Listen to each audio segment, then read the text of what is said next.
नमस्कार दोस्तों, आज की हमारी कहानी है वाल्याकोड़ी और नारद मुनि की कहानी।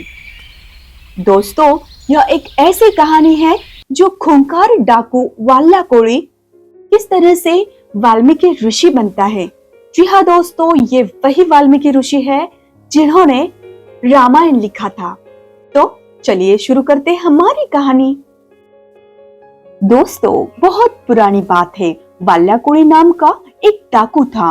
वह जंगल में सुनसान रास्ते में खड़ा रहकर लोगों को लूटता था।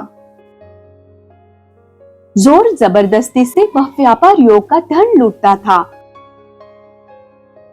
और लूटे हुए धन से वह अपने परिवार का पेट पालता था। एक दिन नारद मुनि आकाश मार्ग से जा रहे थे।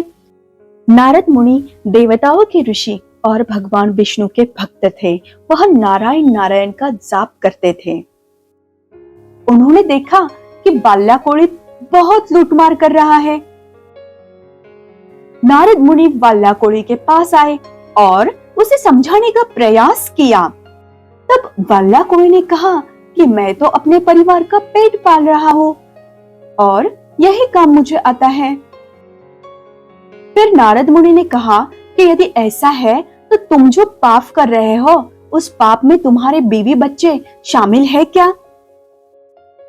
इस पर उसने कहा, हाँ, क्यों नहीं, मेरे बीवी बच्चे मेरे पाप में जरूर भागीदार होंगे। यदि ऐसा है तो तुम अपने परिवार से पूछ के आ जाओ, नारद मुनि ने कहा। नारद मुनि की बात सुनकर वाल्याकोड़ी परिवार के पास गया और अपने बीवी बच्चों से उसने पूछा कि क्या तुम मेरे पाप के हिस्सेदार हो? क्योंकि मैं जो कुछ कर रहा हूं आप लोगों के लिए ही तो कर रहा हूं। वाल्याकोड़ी के बीवी और बच्चों ने साफ साफ मना कर दिया। आपके पाप तो आपके ही है, हम आपके पाप में कोई हिस्सेदार नहीं है, क्योंकि हमने नहीं कहा आपको कि आप पाप करके लोगों को मार के उनका धन लूट के हमें पालो। वाल्याकोड़ी की आंखें खुल गई और वह नारद मुनि के पास जंगल में लौट आया।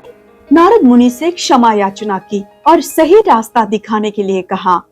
फिर नारद मुनि ने वाल्याकोड़ी से कहा कि राम नाम का जप करो और जब तक मैं वापस नहीं आता तब तक इसी जंगल में तप करो।